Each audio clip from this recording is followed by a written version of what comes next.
Friends, welcome back to my YouTube channel. ಯಾರೆಲ್ಲ ನಮ್ಮ ಚಾನಲನ್ನು ಸಬ್ಸ್ಕ್ರೈಬ್ ಮಾಡದೆ ನೋಡ್ತಾ ಇದ್ದೀರಾ, ಪ್ಲೀಸ್ ಸಬ್ಸ್ಕ್ರೈಬ್ ಮಾಡಿ ಸಪೋರ್ಟ್ ಮಾಡಿ ಫ್ರೆಂಡ್ಸ್.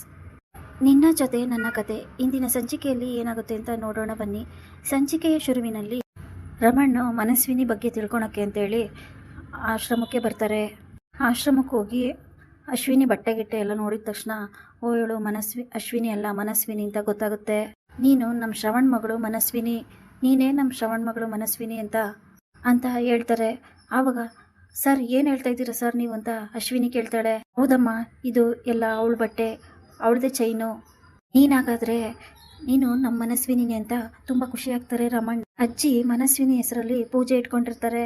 ಆಗ ಅಲ್ಲಿಗೆ ಶ್ರವಣ್ ಬಂದು ನಿಮ್ಗೆಲ್ಲರಿಗೂ ಒಂದು ಮುಖ್ಯವಾದ ವಿಷಯ ಹೇಳಬೇಕು. ಇದು ಅವಳ ತಂದೆ ಯಾರು, ಅವಳನ್ನ ಯಾರು ಸಾಕಿದ್ದಾರೆ ಎಲ್ಲ ಗೊತ್ತಾಗಿದೆ ಅಂತ ಹೇಳ್ತಾ ಇರ್ಬೇಕಾದ್ರೇನೆ ಅಲ್ಲಿಗೆ ರಮಣ್ ಬರ್ತಾರೆ. ಆಗ ರಮಣ್ ಒಳ್ಳೆ ಸಮಯಕ್ಕೆ ಬಂದೆ, ನಿಂಗೆ ಒಂದು ಮುಖ್ಯವಾದ ವಿಷಯ ಹೇಳ್ಬೇಕು ಮನಸ್ವಿನಿ ಬಗ್ಗೆ ಅಂತ ಹೇಳಿದಾಗ, ಯಾಕ್ರಿ ಇಷ್ಟೊತ್ತು ಮಾಡಿದ್ರಿ, ಏನೇನು ಎಲ್ಲ ಮುಗ್ದೋಗ್ತಾ ಇದೆ ಅಂತ ಸಂಗೀತ ಹೇಳ್ತಾರೆ. ಸೊಸೆನ ಕರ್ಕೊಂಬರಕ್ ಹೋಗಿದ್ದೆ ಅಂತ ರಮಣ್ ಹೇಳ್ತಾರೆ. ಸಂಗೀತ ಖುಷಿಯಾಗಿ ಭೂಮಿ ಕರ್ಕೊಂಬರಕ್ ಹೋಗಿದ್ರ, ಭೂಮಿ ಬಂದಿದ್ದಾಳ ಅಂತ ಸಂಗೀತ ಕೇಳ್ತಾರೆ. ಭೂಮಿ ಅಲ್ಲ, ನನ್ನ ಸೊಸೆ ಮನಸ್ವಿನಿನ ಕರ್ಕೊಂಬರಕ್ ಹೋಗಿದ್ದೆ ಅಂತ ತಕ್ಷಣನೇ ಎಲ್ಲರಿಗೂ ಆಶ್ಚರ್ಯ ಆಗುತ್ತೆ. ಮಗಳು ಕರ್ಕೊಂಬಂದಿದ್ಯಾ, ನನ್ನ ಮಗಳು ಸಿಕ್ಬಿಟ್ಲಾಗಾದ್ರೆ ಅಂತ ಶ್ರವಣ್ ಕೇಳ್ತಾರೆ. ಹೌದು ಮನಸ್ವಿನಿ, ಬಾರಮ್ಮ ಒಳಗೆ ಎಂದಾಗ ಅಶ್ವಿನಿ ಬ್ಯಾಗ್ ಹಿಡ್ಕೊಂಡು ಬರ್ತಾಳೆ. ನಮ್ಮ ಮನಸ್ವಿನಿನ ಏನು ಹೇಳ್ತಾ ಇದ್ದೀರಾ ಬಾವ ನೀವು, ಇವಳೇ ನಮ್ಮ ಮನಸ್ವಿನಿ ಅಂತ ಅನ್ಕೊಳ್ಳೋಕ್ಕೆ ಸಾಕ್ಷಿ ಏನಿದೆ, ನಾವೆಲ್ಲ ಹೇಗೆ ನಂಬೋದು ಅಂತ ಕೇಳಿದಾಗ ಅದಕ್ಕೆಲ್ಲ ಸಾಕ್ಷಿ ಇದೆ. ಆಗ ಮನಸ್ವಿನಿದು ಚೈನು ಬಟ್ಟೆ ಎಲ್ಲ ತೋರಿಸ್ತಾರೆ. ಹಾಗೆ ಮನಸ್ವಿನಿದು ಚಿಕ್ಕ ವಯಸ್ಸಿನ ಫೋಟೋನು ತೋರಿಸ್ತಾರೆ. ಇದೆಲ್ಲ ಇವಳು ಉಳ್ಕೊಂಡಿದ್ಲಲ್ಲ ಆಶ್ರಮದಲ್ಲಿತ್ತು, ಇದೆಲ್ಲ ಇವಳ್ದು ಹಳೆ ವಸ್ತುಗಳು, ಆ ಆಶ್ರಮದಲ್ಲಿದ್ದವರೆಲ್ಲ ಹೇಳಿದ್ರು ಅಂತ ಹೇಳಿದ ತಕ್ಷಣವೇ ರಮಣ್ ಇದನ್ನೆಲ್ಲ ತೋರಿಸಿದಾಗ, ಇದು ನನ್ನ ಮಗಳ ಫೋಟೋ, ಇದು ನನ್ನ ಮಗಳೇ ಬಟ್ಟೆ ಚೈನು ಅಂತೇಳಿ ಶ್ರವಣ್ಣು, ಹಾಗಾದರೆ ಇವಳೇ ನನ್ನ ಮಗಳು ಅಂತೇಳಿ ಖುಷಿಯಿಂದ ಓಡೋಗಿ ಶ್ರವಣ್ಣು ಅಶ್ವಿನಿನ ತಪ್ಕೊತಾರೆ. ಮಗಳೇ, ಕೊನೆಗೂ ನನಗೆ ಸಿಕ್ಬಿಟ್ಟ ಮಗಳೇ ಅಂತ ಶ್ರವಣ್ ಹೇಳ್ತಾ ಇರಬೇಕಾದ್ರೆ, ಅಪ್ಪ ಕೊನೆಗೂ ನೀವು ಸಿಕ್ಬಿಟ್ರಿ ನನಗೆ ಅಂತ ಹೇಳ್ಕೊಂಡು ಇಬ್ಬರು ತುಂಬ ಖುಷಿಯಾಗಿ ಅಳ್ಕೊಂಡು ತುಂಬ ಖುಷಿ ಪಡ್ತಾ ಇರ್ತಾರೆ. ಆಗ ಮನೆಯವ್ರಿಗೆಲ್ಲರಿಗೂ ಖುಷಿ ಆಗುತ್ತೆ. ಆ ಅಂಜನಾ ಮಾತ್ರ ಶಾಕಿಂದ, ಏನು ಇವಳೇ ನಮ್ಮ ಮನಸ್ವಿನಿ, ಹಾಗಾದರೆ ಅಜಿತನ್ನ ಇವಳು ಕಿತ್ಕೊಂಡ್ಬಿಡ್ತಾಳೆ, ನಾನು ಏನು ಮಾಡಲಿ ಅಂತ ಟೆನ್ಷನ್ ಮಾಡ್ಕೊತಾಳೆ. ಕೊನೆಗೆ ತಂದೆ ಮಗಳು ಒಂದಾಗೇ ಬಿಟ್ಟರು. ಇನ್ನು ಉಳ್ಕೊಂಡಿರೋದು ಆ ಶಾರದಾ ಮಾತ್ರ, ಅವಳು ಸಿಕ್ಬಿಟ್ರೆ ಎಲ್ಲ ಸರಿ ಹೋಗುತ್ತೆ ಅಂತ ಖುಷಿಯಿಂದ ಎಲ್ಲರೂ ಮಾತಾಡ್ತಾ ಇರ್ತಾರೆ. ಭೂಮಿ ಅವ್ರ ತಾಯಿ ಶಾರದನ ಫೋಟೋ ನೋಡ್ಕೊಂಡು, ಬರ್ತೀನಮ್ಮ, ನಾನಿವತ್ತು ಈ ಮನೆ ಬಿಟ್ಟು ಹೋಗ್ತಾ ಇದ್ದೀನಿ ಅಂತ ಮಾತಾಡ್ತಾ ಇರುವಾಗ ಫೋಟೋ ಬಿದ್ದು ಹೊಡೆದೋಗ್ಬಿಡುತ್ತೆ. ಅದನ್ನ ನೋಡಿ ಏನಿದು ಈ ಥರ ಆಗೋಯ್ತಲ್ಲ, ಏನಾದರೂ ಅಪಶಕುನನ್ನ ಅಂತ ಟೆನ್ಷನ್ ಮಾಡ್ಕೊತಾಳೆ. ಶ್ರವಣ್ ಸಾರ್ ಏನಾದರೂ ಇದನ್ನ ನೋಡಿದ್ರೆ ಫೋಟೋ ಬಿದ್ದು ಹೊಡೆದೋಗಿರೋದನ್ನ ತುಂಬಾನೇ ಬೇಜಾರು ಮಾಡ್ಕೊತಾರೆ. ಇದೆಲ್ಲ ಕ್ಲೀನ್ ಮಾಡಿಬಿಟ್ಟು ಹೋಗೋಣ ಅಂತ ಭೂಮಿ ಫೋಟೋ ಬಿದ್ದು ಹೊಡೆದೋಗಿರೋದನ್ನೆಲ್ಲ ಕ್ಲೀನ್ ಮಾಡ್ತಾ ಇರ್ತಾಳೆ. ಭೂಮಿ ಫೋನ್ ತೆಗಿತಾ ಇಲ್ಲ ಅಂತ ಅಜಿತು ತುಂಬ ಟೆನ್ಷನ್ ಮಾಡ್ಕೊಂಡಿರ್ತಾನೆ. ನಾನೇನಾದರೂ ಸಾಹೇಬ್ರು ಫೋನ್ ತೆಗ್ದಿಲ್ಲ ಅಂದರೆ ಇಲ್ಲಿಗೆ ಹುಡ್ಕೊಂಡು ಬಂದ್ಬಿಡ್ತಾರೆ, ಅದ್ರ ಬದಲು ಫೋನ್ ತೆಗೆದು ಮಾತಾಡೋದೇ ಒಳ್ಳೇದು ಅಂತ ಭೂಮಿ ಫೋನ್ ತೆಗೆದು, ಹಲೋ ಹೇಳಿ ಸಾಹೇಬ್ರೆ ಅಂದಾಗ, ಹಲೋ ಭೂಮಿ, ಎಲ್ಲೋಗಿದ್ಯಾ ನೀನು, ಆಗ್ಲಿಂದ ಫೋನ್ ಮಾಡ್ತಾ ಇದ್ದೀನಿ, ಅಪ್ಪನಾದರೂ ಬುದ್ಧಿ ಬೇಡವಾ ನಿನಗೆ, ಯಾಕೆ ಫೋನ್ ತೆಗ್ದಿಲ್ಲ, ಎಲ್ಲೋಗಿದ್ದೆ ನೀನು, ಎಷ್ಟು ಟೆನ್ಷನ್ ಆಗಿತ್ತು ಗೊತ್ತಾ ಅಂತ ಅಜಿತ್ ಹೇಳ್ತಾನೆ. ಸಾಹೇಬ್ರೆ, ನನಗೂ ಮಾತಾಡೋಕ್ಕೊಂದು ಸ್ವಲ್ಪ ಅವಕಾಶ ಕೊಡಿ, ನಾನು ಬೇರೆ ಏನೋ ಕೆಲಸ ಮಾಡ್ತಾ ಇದ್ದೆ, ಮನೆಯವರೆಲ್ಲ ದೇವಸ್ಥಾನಕ್ಕೆ ಹೋಗಿದ್ದಾರೆ, ಸಾರಿ ಸಾಹೇಬ್ರೆ ಅಂತ ಭೂಮಿ ಹೇಳಿ ಫೋನ್ ಕಟ್ ಮಾಡ್ತಾಳೆ.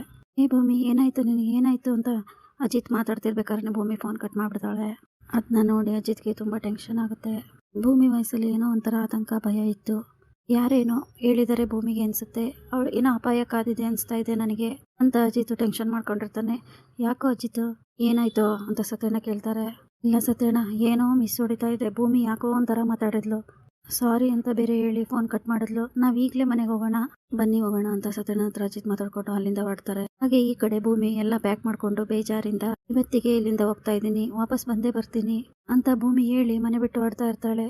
ಪಲ್ಲವಿಗೆ ಗೊತ್ತಾಗಿ ಶಾಕ್ ಆಗುತ್ತೆ. ಭೂಮಿ, ನೀನು ಎಲ್ಲಿಗೆ ಹೋಗ್ತಾ ಇದೀಯಾ, ಅದು ನಾನು ಮನೆ ಬಿಟ್ಟು ಹೋಗ್ತಾ ಇದ್ದೀನಿ ಪಲ್ಲವಿ ಅಕ್ಕ ಅಂದಿದ ತಕ್ಷಣ ಪಲ್ಲವಿಗೆ ಶಾಕ್ ಆಗುತ್ತೆ. ಭೂಮಿ, ಏನ್ ಹೇಳ್ತಾ ಇದೀಯಾ ನೀನು, ಮನೆಯವರೆಲ್ಲ ದೇವಸ್ಥಾನಕ್ಕೆ ಹೋಗಿದ್ದಾರೆ, ಈ ಸಮಯದಲ್ಲಿ ಮನೆ ಬಿಟ್ಟು ಹೋಗ್ತೀನಿ ಅಂತೀಯಲ್ಲ, ಅದು ಅಲ್ದೆ ಮನೆ ಸೊಸೆ ಹಬ್ಬದ ಈ ತರ ಎಲ್ಲ ಮಾತಾಡ್ಬೇಡ ಭೂಮಿ, ದಯವಿಟ್ಟು ನಿನ್ ಕೈ ಮುಗಿತೀನಿ, ನನ್ನ ಮಾತು ಕೇಳು ಅಂತ ಪಲ್ಲವಿ ಹೇಳ್ತಾಳೆ. ಇಲ್ಲ ಪಲ್ಲವಿ ಅಕ್ಕ, ನಾನು ನಿರ್ಧಾರ ಮಾಡಿದ್ದೀನಿ, ನಾನು ಇಲ್ಲಿಂದ ಹೋಗ್ತೀನಿ ಅಷ್ಟೇ, ಮನೆಯವರೆಲ್ಲ ಬಂದ್ಮೇಲೆ ಆ ವಿಷಯ ಹೇಳಿ ಅಂತ ಹೇಳಿ ಭೂಮಿ ಅಲ್ಲಿಂದ ಹೊರಡ್ತಾಳೆ. ನಮ್ಮಪ್ಪನ ಉಡುಗೊರೆ ಇದು, ಇದರಲ್ಲೇ ನಾನು ವಾಪಸ್ ಹೋಗ್ತೀನಿ ಅಂತ ಸೈಕಲ್ ತಗೊಂಡು ತುಂಬಾನೇ ಬೇಜಾರು ಮಾಡ್ಕೊಂಡು ಮನೆ ಬಿಟ್ಟು ಹೊರಟೆ ಹೋಗ್ತಾಳೆ. ಅದೇ ಸಮಯಕ್ಕೆ ಸರಿಯಾಗಿ ಸತ್ಯಣ್ಣ ಮತ್ತೆ ಅಜಿತ್ ಬರ್ತಾರೆ.